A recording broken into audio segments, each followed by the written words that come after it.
Om Sadashivasamarambham Shankaracharya-madhyamam Asmadacharya-paryantam Vande Guru-paramparam.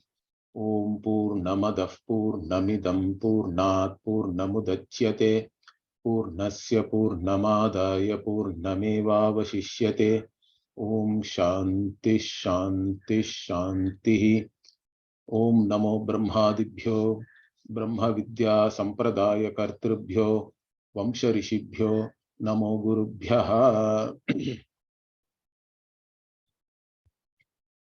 So we were looking at the fifth Brahmana, which has only one Vakya actually. And I think there has been a gap of a few weeks now. So let us just look at what we were looking at. So here Bhashyakara was arguing about Sannyasa Vidhi. Actually, if you see the Upanishad Vakya, the Upanishad Vakya here is saying that Vyuttaya, that means Yeshanayaha Vyuttaya Atha Bhikshacharyam Charanti. So this is the Vakya. Actually, this Charanti is Lat Lakara, means it is in present tense. Even though it is in present tense, Bhashyakara is actually arguing with the Purva Pakshi that it is a Vidhi, like a Linglot Tavya. In fact, the Purva Pakshi says explicitly there is no Linglot Tavya here. How can you say that there is a Vidhi? So for that, Bhashyakara actually gives the reason that, see here it says Tam Etam Vai Tam Atmanam Viditva. So having known this Atma. Now there is a Vidhi for that because Atma va are drashtavyaha, shrotavyaha, mantavyaha, nididhyasitavyaha. Iti Vidhi has been already given in the Maitreyi Brahmanam. Now the one who has known and then he gives up all the yeshana, means all the desires for both means and ends, and then he takes up sannyasa, bhikshacharya, means that same Vidhi being samana kartrikatvam, he says. The same person is doing all the things. If there is a Vidhi on one, then it follows that all the other things which is said also, there is a Vidhi on all of them. Because Veda never says for the same person two things, where one is a Vidhi, one is not a Vidhi. Like that, it is never there. Therefore, since there is a Vidhi in the Viditva, that same Vidhi is flowing to Sannyasa also. In fact, he is talking about a Vidvat Sannyasa here. Because basically here the Parivrajyam, he talks about a Parivrajya. Why should one take to such a lifestyle means? Because that lifestyle alone strengthens the knowledge which you have gained. It is the lifestyle which is in keeping with the knowledge which is being revealed by the Upanishads. So to strengthen that knowledge and make that knowledge available all the time, this Parivrajyam is talked about here. So this is the kind of argument Bhashyakara makes. And anyway, in Chandasam, in Vedic Sanskrit, this Lakara and all is somewhat fluid. Okay, so Charanti can be, even the Purva Mimamsakas in some cases take present tense as a Vidhi. So such cases are also there. So based on all this, Bhashyakara argues that this is actually a Vidhi. Although the Purva Pakshi says it is Arthavada. It is just a praising of the Vidya and all that. But Bhashyakara doesn't agree with that. He even quotes another Shruti, the Katha Rudra Upanishad, where it says that Yajñopavitam Vedansa Sarvam Tad Varjayet, like that. So you give up your Yajñopavita, you give up Vedic chanting, etc. You can give up all that. But Purva Pakshi is very vehement that you can never give up those things, the lingas which are associated with your ashrama. Those things and all you cannot give up. So as a continuation of that only, I think we were here in fact. So this Parivrajyam Vidhiyate, Bhashyakara said, correct? Vithaya Bhikshacharyam Charanti iti anena Parivrajyam Vidhiyate means basically this Parivrajya has been mandated by the Shruti. But what the Purva Pakshi says is, even in the Parivrajya ashrama, there are Dharma Shastras which say that one should wear the Yajñopavita. Okay. and one should serve one's guru, etc. There are some vidhis are there. Yati dharma is there. Even for yatis, there is a yati dharma shastra is there. So he says yajnopavitadi sadhanani vihitani lingam cha. And also they have to, so yajnopavitani sadhanani and lingam means all the whatever signs, etc. associated with that ashrama. The parivrajya also is an ashrama. And for that there are certain rules. And those have been said in both Shruti and Smriti. How can you say that you can give it up? You can give all those things up. That is not possible. I agree that all the desires and all you can give up. Yeshanayaha vyuttaya is fine. But why are you saying that one has to give up all this yajnopavita, etc.? Now, for that also Bhashyakara gives the same answer. I think we saw this already, but quickly we'll see. Vijnana samana kartrikatva. Same answer he says, because this parivrajya is talked about for the person who has already known Brahman. He is a Brahmavit. It is like Yajnavalkya saying that I want to go and take sannyasa and go to the forest, correct? He comes to Maitreyi and says that. He tells his both his wives that now I want to go to forest. It's not that Yajnavalkya is not a jnani, but he now thinks that a certain lifestyle is only in keeping with the jnanam he has already, and it will help in strengthening that knowledge and all that. It's not that he is not a jnani. In this case, this is talking about a jnani who has to take sannyasa. It's a vidvat sannyasa, like we say. So he says vijnana samana kartrikatva, because this is something which is to be done by the same person who has known Brahman. And also it has been said that he has to give up all the desires. Therefore, the parivrajya which is talked about here is not the same parivrajya about which you are saying. You are talking about a parivrajya ashrama. That ashrama parivrajya is different. It's not the same. That is Vividisha sannyasa we can take. One who wants to know this can also take to sannyasa, simplify the lifestyle, and then do shravanam.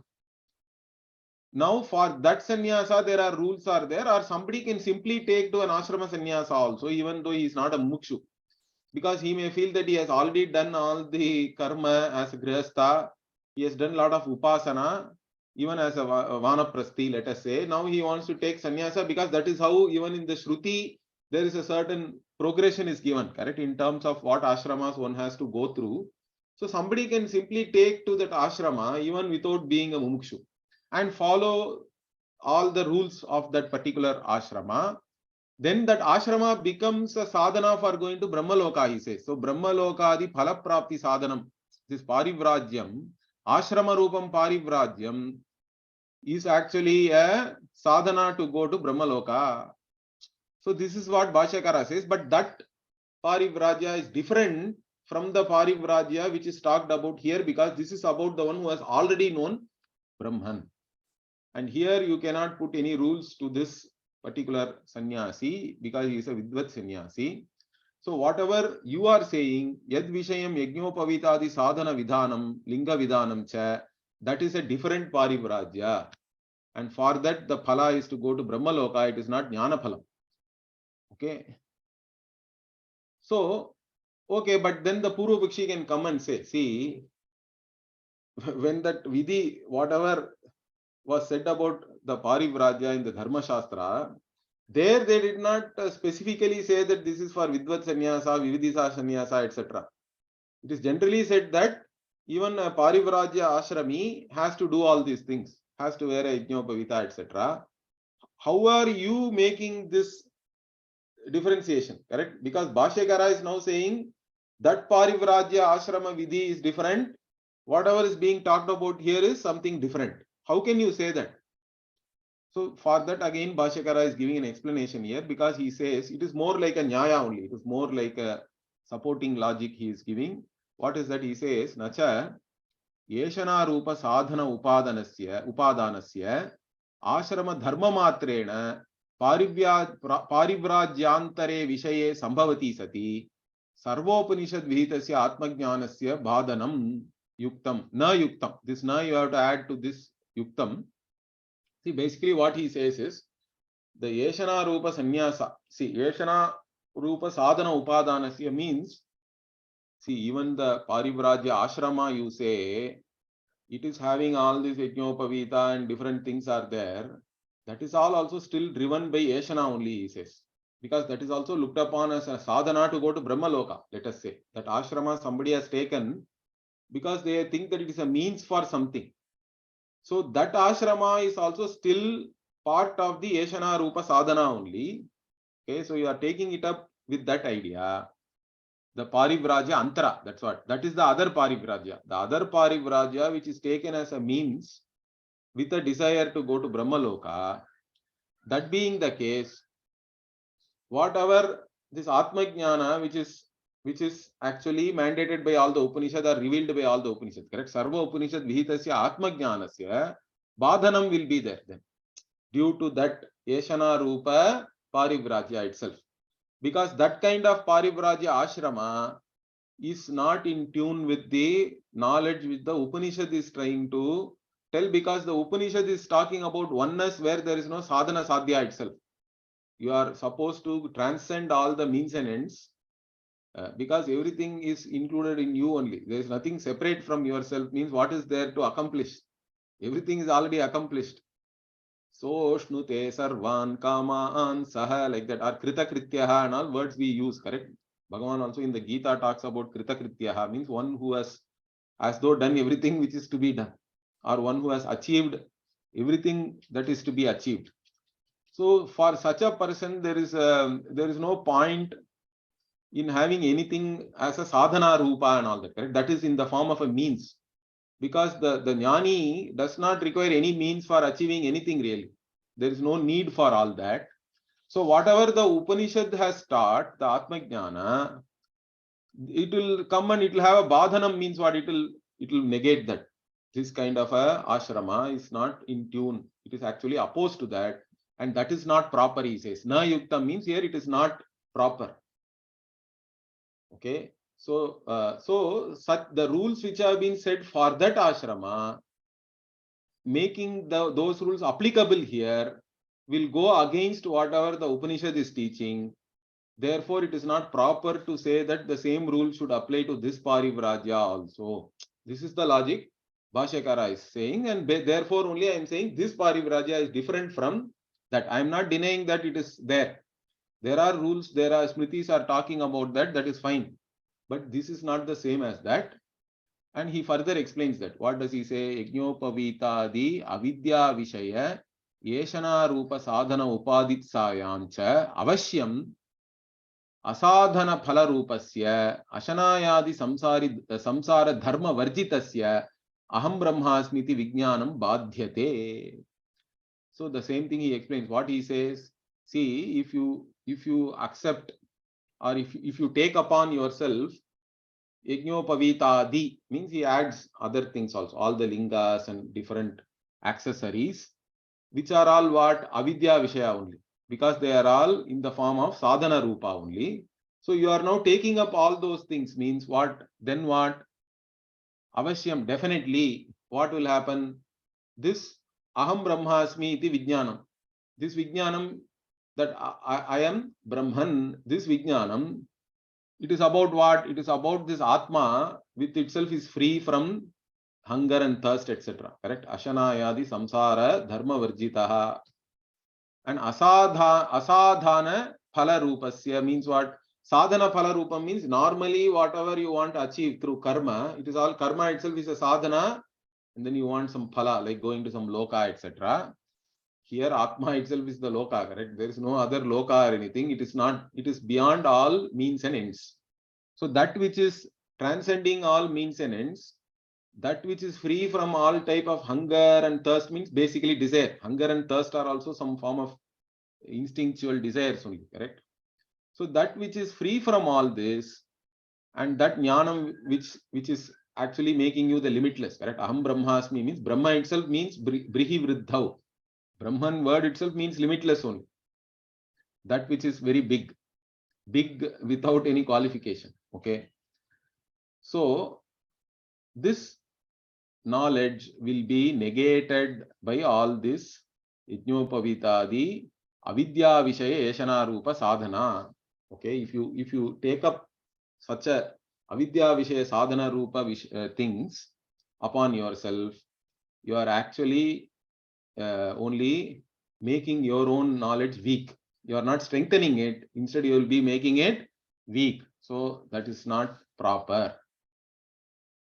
So he further explains, Nacha tad badhanam yuktam. You cannot, but Purvapakshi can say, so what? Even if it if it opposes the knowledge, the vidhi has to be done. If something is mandated for an ashrama, you have to definitely do it. Like that, somebody can say. So Bhashyakara again says, no, you cannot say like that. Okay, that badhanam is not yuktam, it is not proper. Why? Because all the Upanishads are only teaching that jnanam. And then you cannot go and say that you have to do something which is opposed to that jnanam, correct? So he says, Sarva Upanishadam tad artha paratva. So all the Upanishads are only teaching that jnanam, and you cannot mandate something which will go against that. So, but now the Purvapakshi comes back and gives a very interesting statement here.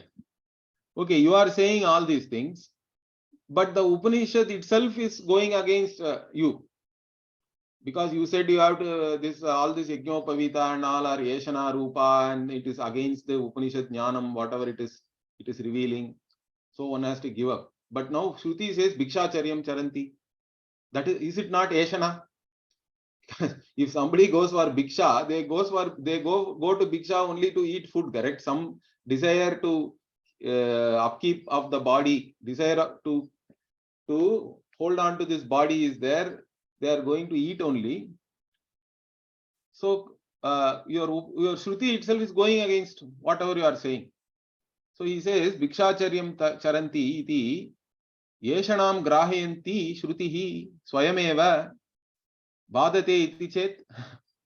So Shruti itself is negating whatever you are saying, because even though it said you give up all the yeshanas, immediately it is giving a exception where it says you can go and do Bhikshacharya. And he explains that also, the Purvapakshi. He says, Athapi syad yeshanabhyaha vyutthanam vidhaya punaha yeshana ekadesham bhikshacharyam grahayanti tat sambandham anyadapi grahayati iti chet. So he says, since Shruti is now giving you an exception in the form of this bhikshacharyam. So it said, see, athapi means what? Even though Yeshanabhyaha vyutthanam vidaya means it has now said that you give up all the desires for all the means and ends. Okay. But then again, what? Punaha Yeshana ekadesham means what? There is only one particular type of desire it allows you now as an exception. What is that? Bhikshacharyam. Bhikshacharyam grahayanti means it itself accepts that this Bhikshacharyam as an Yeshana one can have. Even though you have to give up all the desires, you can still have a desire to do Bhikshacharya. Since it allows Bhikshacharya, now this fellow says, you can also take everything which is something related to that ashrama. Because Bhikshacharyam is a lakshana of a sannyasi, correct? So it is allowing the sannyasi to do Bhikshacharyam means, then why cannot you wear the Yajnopavita, etc. also, which have been mandated by the by a smriti for that ashram? Okay, whatever is related to that ashrama, anyadapi you have to accept, you have to take up. So if I say like this, what is wrong? Because Shruti itself is now allowing exceptions. Means Bhashyakara now gives a very technical answer, different answer. He says, no, I cannot accept that. Why? Bhikshacharyasya aprayojakatvat. See, Bhikshacharya itself is not some kind of an exception or a mandate. It is not mandated here. Bhikshacharya means it is more like a upalakshana only. It is just saying that you have taken up sannyasa ashrama. You have taken up Vidvat sannyasa ashrama. Bhikshacharyam is given as a upalakshana, means what? As an indication of that. It's not that you have to do Bhikshacharyam. There is no rule like that. Now for that, he is giving another example, analogy from the Purva Mimamsa. So he says, Hutva Uttarakala Bhakshanavate. See, in the Somayaga, so there is actually the Vidhi is there. Vidhi means the Veda is saying, after you have done the Somayaga, then there is something left out, correct? That Soma Rasa is still, generally the idea is you should not pour everything into the yaga. So initially you have to actually crush the leaves, take the rasa, then with that rasa, hutva means you do the homa, you offer into the fire, then whatever is left, that has to be then shared with all the ritviks. Okay, so and they have to drink that. Now that Uttara Kala Bhakshanam, it is called. Uttara Kala Bhakshanam means what? Basically, after the offering, you have to drink whatever is left over. Now, the Purva Mimamsakas themselves make a rule that drinking that leftover is not like a rule, or it is not mandatory, in the sense that, let us say, what if you by mistake you pour everything? You don't have anything left over. Somebody went while offering, it slipped, his hand slipped or something, whatever. It can be like that, correct? Or there is not enough left over for everybody to share. Means they say that is not a dosha.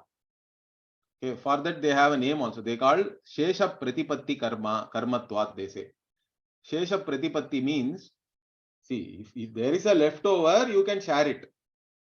That's what the Shruti is saying. It is not saying that you have to have leftover and share it. There is a difference between the two, correct? They say that whatever is left over, you share amongst everybody. But there is no rule that if there is no leftover, you have to go again, prepare Somarasa and then share it with everybody. It is not like that. You understand what I am saying? There is a difference between mandating that one has to drink whatever is left over and share it with all the Ritviks and Yajamana and all that. And just saying that whatever is left over, because the leftover thing you cannot have, correct? There has to be some, you have to finish it off before you go and do the next thing. So that is the idea here. That is called Shesha Pratipatti Karma. So this Shesha Pratipatti Karmatvat Aprayojakam Hitat. Aprayojakam means there is no Tatparya in that. Okay. It is the Soma Yaga only is the main thing. Whatever is left over, you drink, means there is no punya or papa associated with that, because any Purva Mimamsaka karma is for adrishta. So what the aprayojaka means, basically the meaning here is, this drinking the leftover is not associated with gaining of any punya, or if you don't do that, you will gain papa, like that, there is no result. You understand? That is the aprayojakatvam here. It is not associated with any apurva, either punya or papa. So that is aprayojaka. Similarly, here also, this bhikshacharya is aprayojaka. It is not the main thing. It is just said as a way of indicating that they have taken sannyasa. That's it.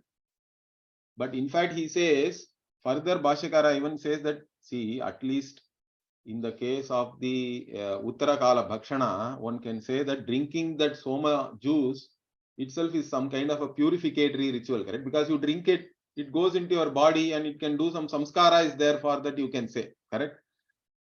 So, but in the case of Jnani and Sannyasi, Bhikshacharyam has no connotation even like that. You cannot say that by taking Bhiksha, some kind of samskara is happening to the Jnani or anything, or the Sannyasi. So he further says, Asamskara Katvacha. See, this Bhikshacharyam cannot be even associated with any samskara. At least the leftover Somarasa can be considered as some kind of a purificatory thing, because you take it, you drink it. But even something like that cannot be said about this Bhikshacharyam. So he explains that Bhakshanam Purusha Samskaram api syat natu Bhikshacharyam. So at least the Bhakshanam can be said to give some kind of a purification for the person who drinks it. But Bhikshacharyam is not even like that. So it doesn't have any niyama adrishtasyapi brahmavidaha anishtatva.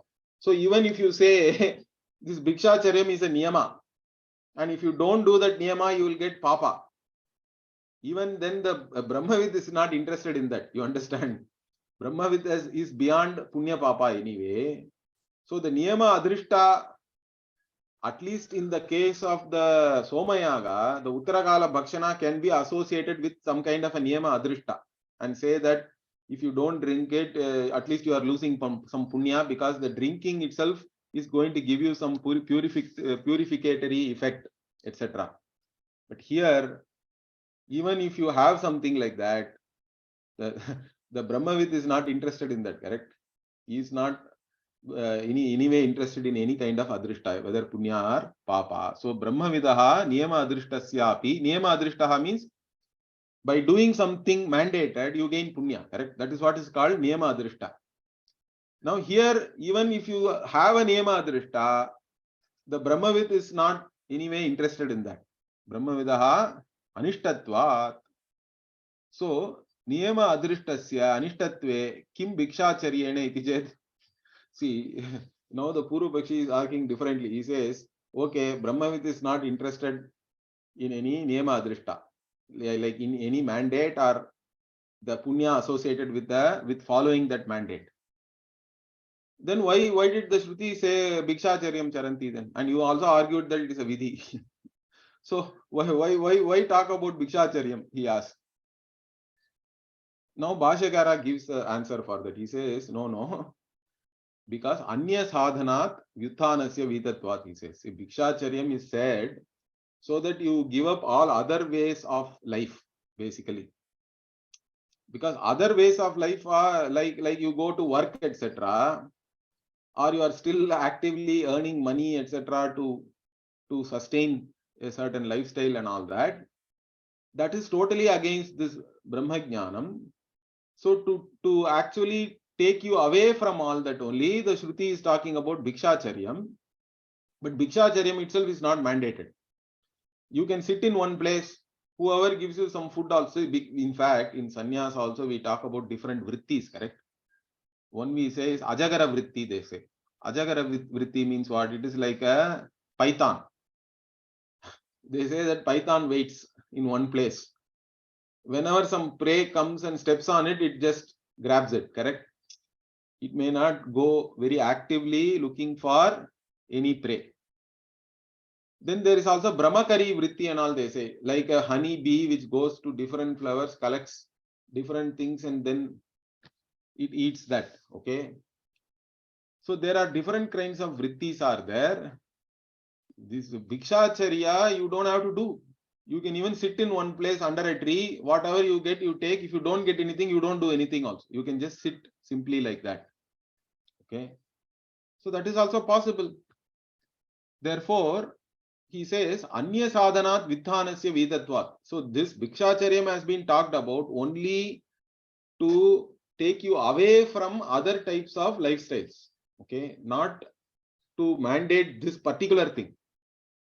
So that is the idea here. But then also Purva Pakshi is not happy. He says, Tatapi kim tena iti chet. Then also, why should you specifically talk about Bhikshacharyam means? So why should somebody do Bhikshacharyam? Then also he asks. Means he says, Yadi syat badam abhyupagamate hi tati, he says. See, if you still object to Bhikshacharyam, or if somebody says, I don't want to do Bhikshacharyam also, Bhashyakara says it is fine. Let him not do anything. If he has come to such a level of knowledge where somebody can just be in a place, okay, without worrying about going for Bhiksha, etc., then it is better. In fact, it is even better. They can give up this Bhikshacharyam also, he says. There is no problem with that. It is in keeping with this knowledge only still. So I am not saying that Bhikshacharyam has to be done. Bhikshacharyam is only an upalakshana for the Vidvat Sannyasa lifestyle. That's all. And that is said because so that you give up all other types of vritti, your whatever life which you want to have. Okay. So if you say that even if somebody does not do this Bhikshacharya, what will happen and all that, if they don't do also, fine. That is even better, he says. Badham. We accept that. They don't have to do Bhikshacharya. So, what does he say now? Continuing, Yani parivrajya abhihitani vachanani yajnopaviti eva adhiyita. So, in the Taittiriya Aranyaka, it is there, yajnopaviti eva adhiyita and all that. So with reference to the Parivrajya Ashrama, whatever has been said, correct? Like the one who has the Yajnopavitam, he studies the Veda, etc. Ityadini, Tani, Avidvat Parivrajya Matra Vishayani iti Parihritani. So whatever you pointed out, that one has to wear the Yajnopavita and do Veda Adhyanam, etc. For even a Parivrajya Ashrami, those things are all only for Avidvat Parivrajya, he says. That Parivrajya Ashrama is only for the Avidwan, the one who has not known Brahman. But here we are talking about Viditva. Samana Kartrikatvam is there with the Viditva. This is Vidvat Vishaya. So this is different. Therefore, the rules applicable there are not applicable here. That should be clear to you by now. Otherwise, what will happen? Itarata Atma Jnana Badaha Syat iti Ayuktam, he says. So iti hi Ayuktam. So because why? Otherwise, this Atma Jnana will get negated. Because the other kind of lifestyle is not in keeping with this Atma Jnanam. Therefore, it is not proper to say that those rules should apply here also. And further, Bhashyakara also is now quoting this Mahabharata to show that a Jnani who is a Vidvat Sannyasi need not do anything. He can give up everything. So for that, he is explicitly giving a quotation here. What is that?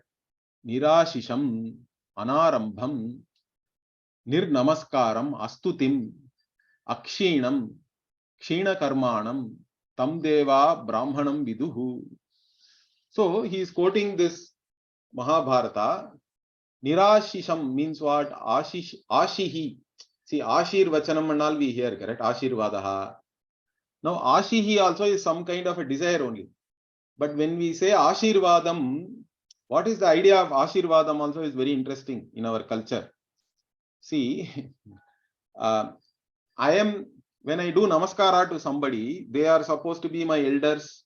They are more knowledgeable. They are more accomplished. Now, I don't want to desire anything for myself, but let them desire for me.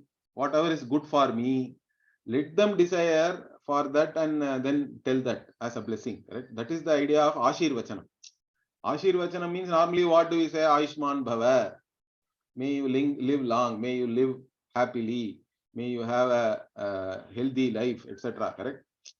All that we give as an elder, I can bless. And that is my desire for that person. Whoever is doing Namaskara to me, I have a desire for him that may he live in a particular manner. May he live the life properly, etc. So the one who is doing Namaskara also is having that idea that more than what I desire for myself, let my elders desire for me, let it get fulfilled. Correct? That is the idea. So Ashirvachanam also is based on that only. It is some kind of a desire, but it is not your own desire for yourself. It is basically your desire for the one who is doing Namaskara to you. But here Nirashisham means what? The one who does not have any desire for to be fulfilled for oneself. Okay. And therefore what? If you don't have any desire, then there is no need to do anything, correct? Because basically all karma is driven by desire only. So because he is Nirashisham, Anarambham, na arabhyate, arabhyate iti karma. So whatever you start is all some activity, some action you are starting. But this person does not start anything. He has nothing to start because he has nothing to gain anyway. He doesn't have any desire for anything. Therefore, he need not do anything. And further what? Nirnamaskaram. In fact, he does not have any desire. This Nirnamaskaram can be interpreted in a nice manner. One is, he does not do any namaskara to anybody also, with an idea that let them desire something good for me, etc. Correct? Because he anyway doesn't have any desire for himself. The other thing is, what if others do namaskara to you? Because you are a jnani, you are somebody who is elder, at least jnana vriddha, even by age if you are young, but you are considered to be a jnani, knowledgeable person, means even many people will do namaskara to you. then should you desire for them? Then will that desire not be binding on you, because then you have a desire, like this Jadabharata story and all is there, correct, in Bhagavata. Jadabharata was supposed to be a recluse, he was doing tapas and all that, but then he wanted, he rescued a deer, and then he wanted the deer to be having a good life, etc. Then that itself became a problem. It became a bondage, correct? So even giving Ashirvada to others can become a problem. Okay, here Nirnamaskaram can be taken like that also. Then what do we do then? If somebody does namaskara to you, will you not have some blessings for them? Means that's why the sannyasis are supposed to say Narayana, Narayana, Narayana Smriti and all, correct? The idea is that whatever Bhagavan has in store for you, let it happen. Okay, that is the idea.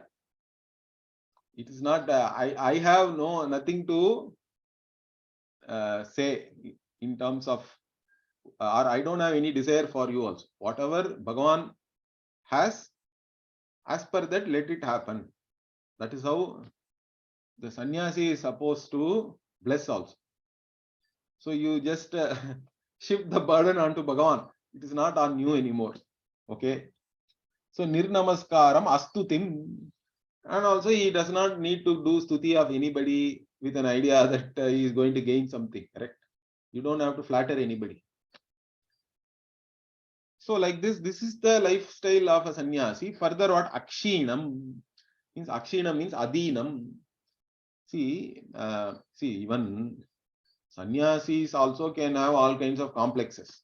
If you are not mature enough, if a sannyasi one day he gets good bhiksha, he becomes happy. Correct? You live in places like Rishikesh, they have all this bandara and all that. Correct? So you go to a bandara, you get a lot of good food, and you get dakshina, and they may give you something, and also some things also they will give you. Correct? You attend a shodashi, they give you 16 different things as dakshina. You get a whatever, some umbrella, books, and so many different things, clothes.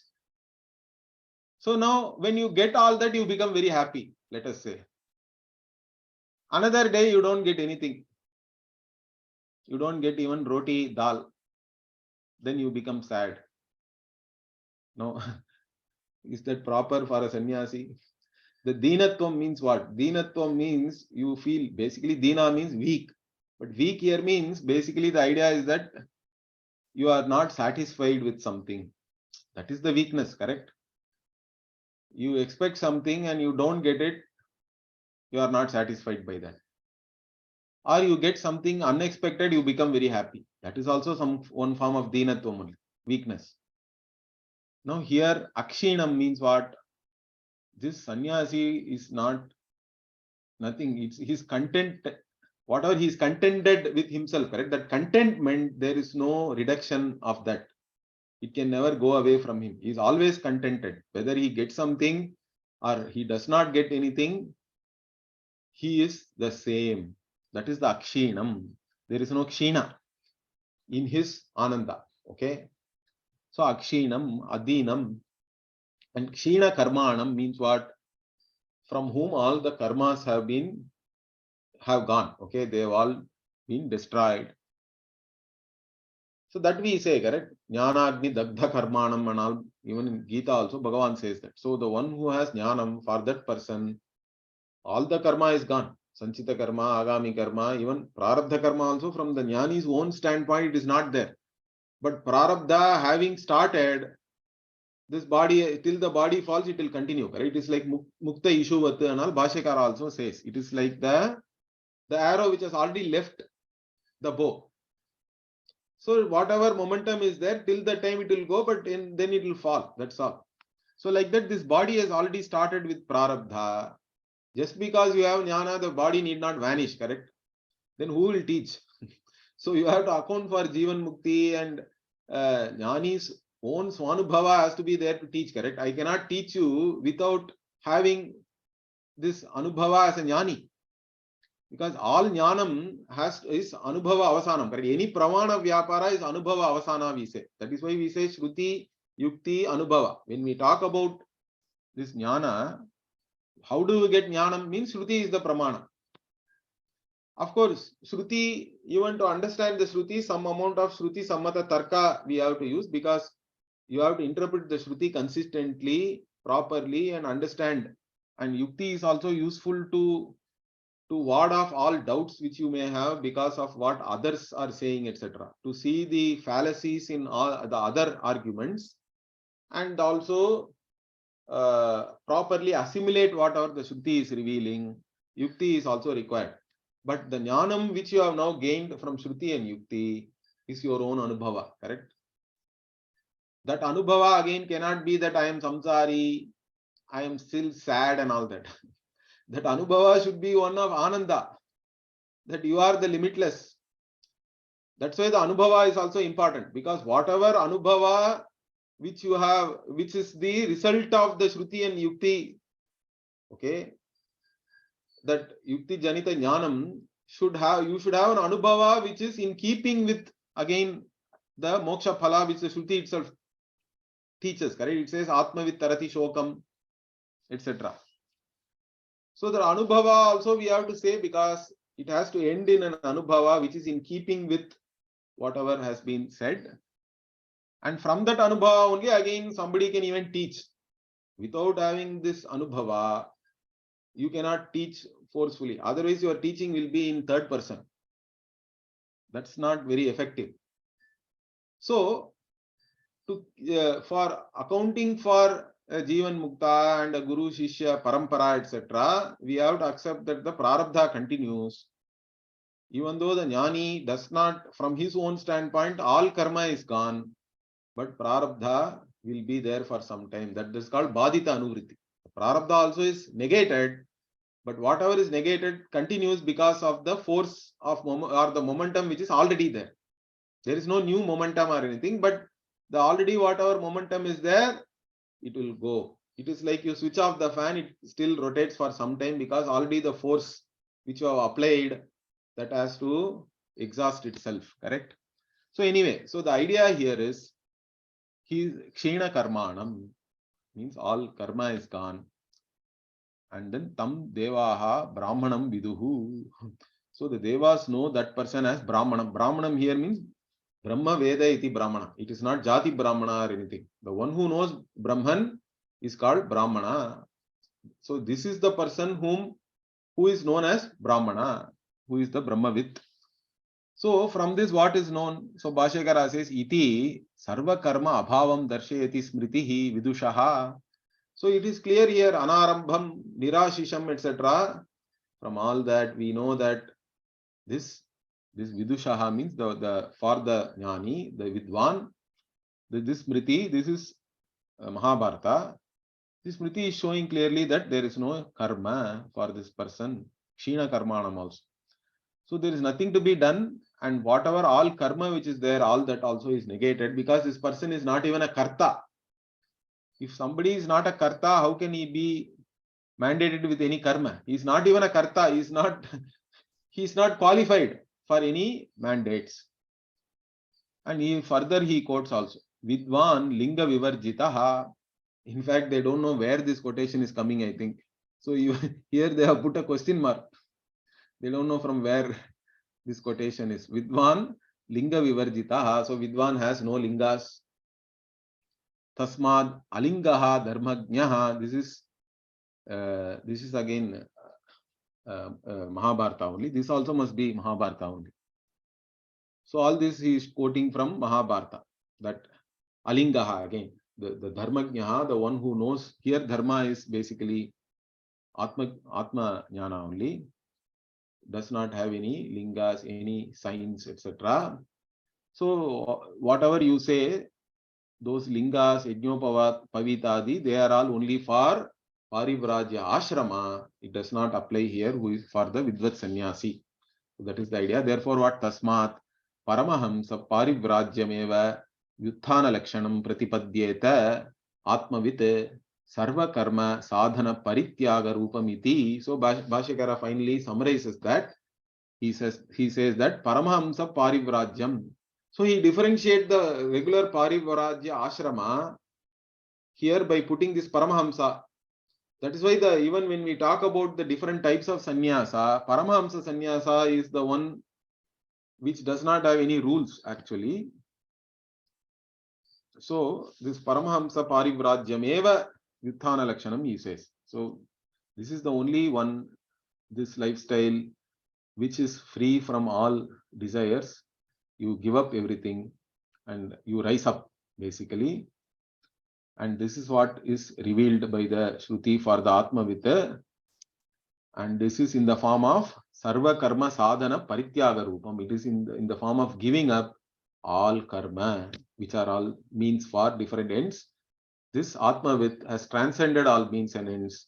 So he has given up all these things. It doesn't make any sense for this person anymore. Okay, now Bhashyakara continues with the next part in the Shruti. So Yasmat Purve Brahmanaha Etam Atmanam Asadhana Phalasvabhavam Viditva Sarvasmat Sadhana Phalaswarupat Yeshana Lakshanat Vyuddhaya Bhikshacharyam Charantisma.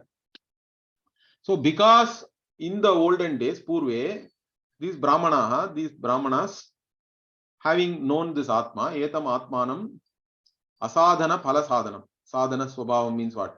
Basically, it is not any means or ends, correct? It is beyond all means and ends. Its nature is like that. It is limitless. Having known this, and then what? Sarvasmat Sadhana Phala Swarupat Ekshana Lakshanat Vyuddhaya. They have risen up. They have transcended all the means and ends, basically. Whatever is in the form of means and ends, all these desires, they have transcended that, Vyuddhaya, and then they go for Bhikshacharya. Because they did like that, even now, Brahmavid, whoever has known this Brahman, they also do the same thing now. Okay, or they also should do the same thing. That's what Bhashyakara is going to say. He says, Drishta Drishtartam Karma Tat Sadhanancha Hitva Tasmat Adyatvepi Brahmanaha Brahmavite Pandityam Pandita Bhavam Etat Atma Vijnanam Pandityam Tat Nirvidya Nishesham Viditva Atma Vijnanam Niravashesham Kritva Ityarthaha Acharyataha Agamatascha Yeshanabhyaha Vyuddhaya Yeshana Vyuddhana Avasanamevahi Tat Pandityam Yeshana Tiraskara Udbhavatvat Yeshana Viruddhatvat. Okay, it is going to it's not, the sentence is not ending anyway. So here, so he says, so in the olden days they gave up all these things, correct? Drishta Drishtartha means whatever you know, whatever you have seen. In fact, Swarga and all you have not even seen, but then because Veda is revealing to you, you have a desire for Swarga, then you are doing so many things to go there also. So Swarga is really Adrishta. But certain things you want a putra, you want vitta, etc. Those are all at least the ends are known. See, in the Veda itself, means and ends we talk about, sadhana sadhya. The sadhya itself, some of them are known to you, some of them are not even knowable, correct?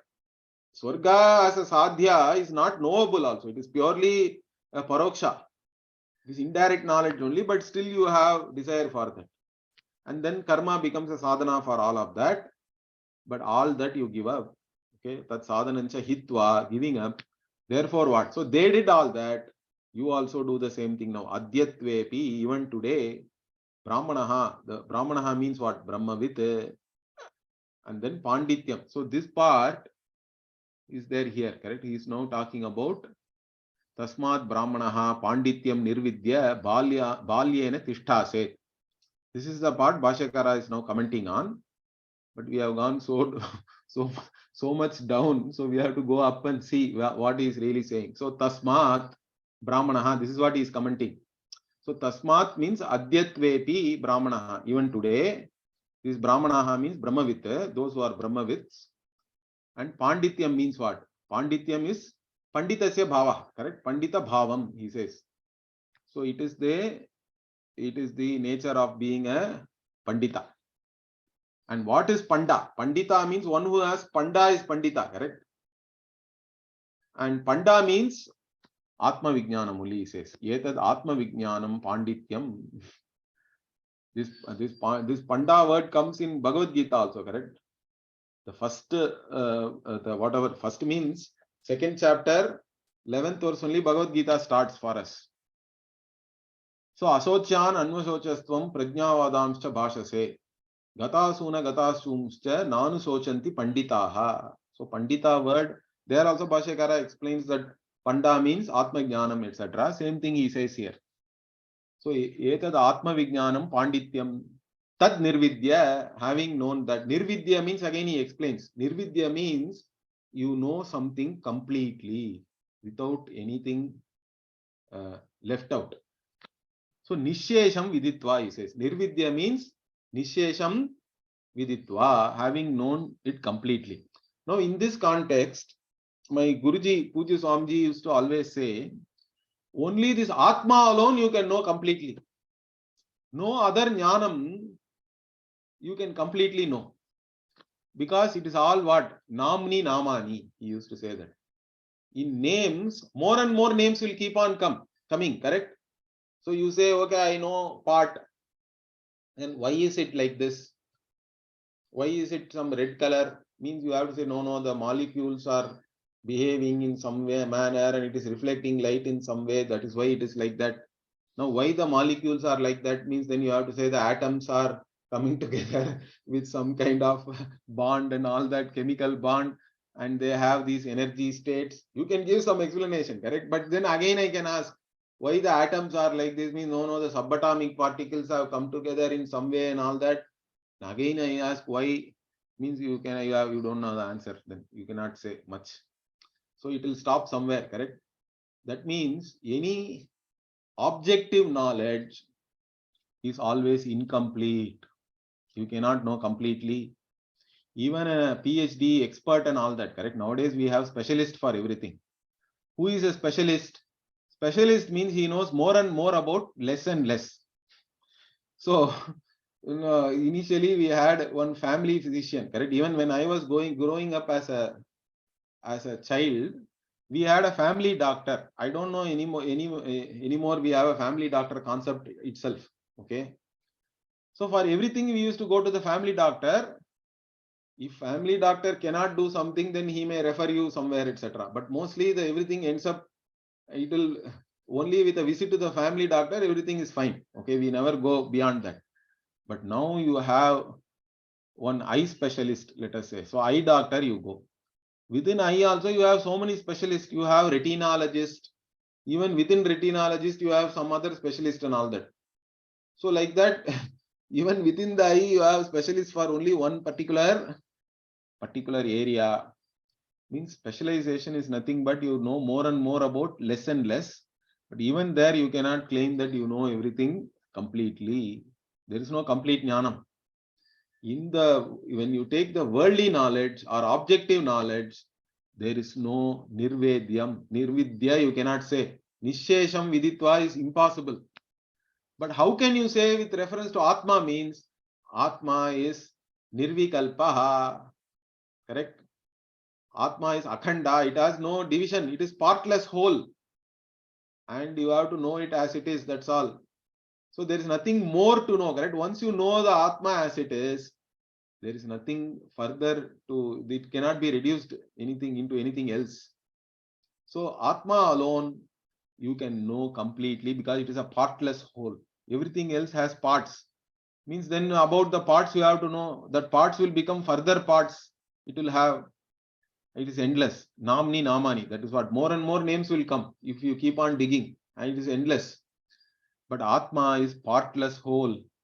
Since it is partless whole, this is the only thing which can be taught completely. This is the only knowledge which you can finally say, I know completely. No other knowledge you can say that. It's impossible. So that's what he says, Atma Vijnanam Niravashesham Kritva. Means this Atma Jnanam, you know completely about yourself. There is nothing left to know.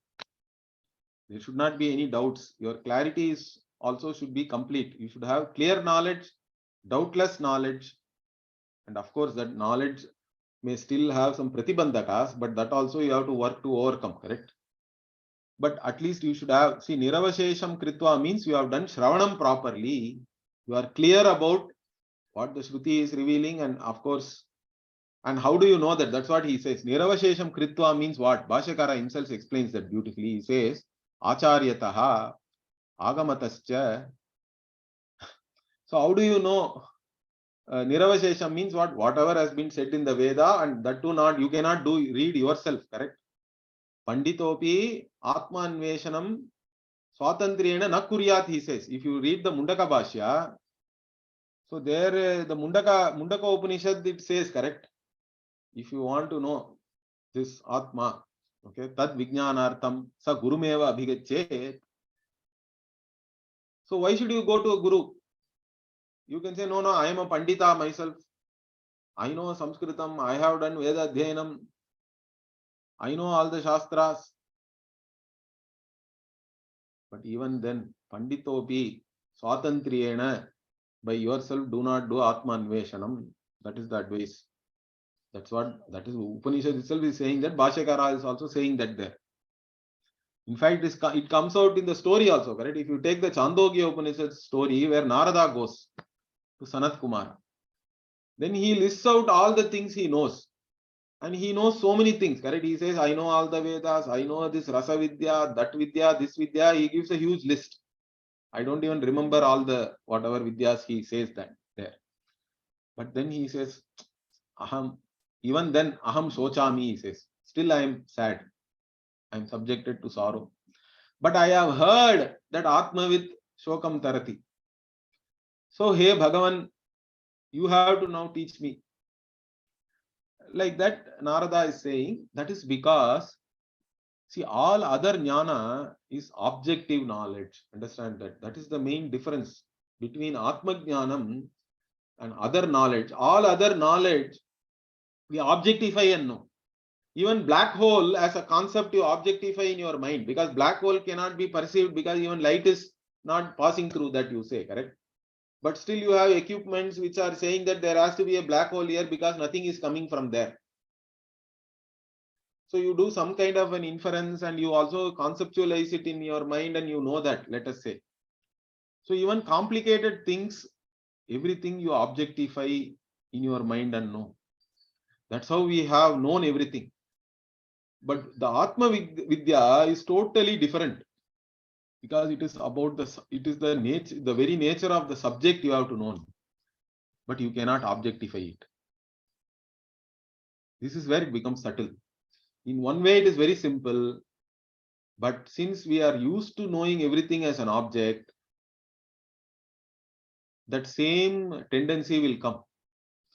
So you will still want to know yourself as an object, but that is not possible because you are the very subject, correct? You are always the subject. You are the eternal subject.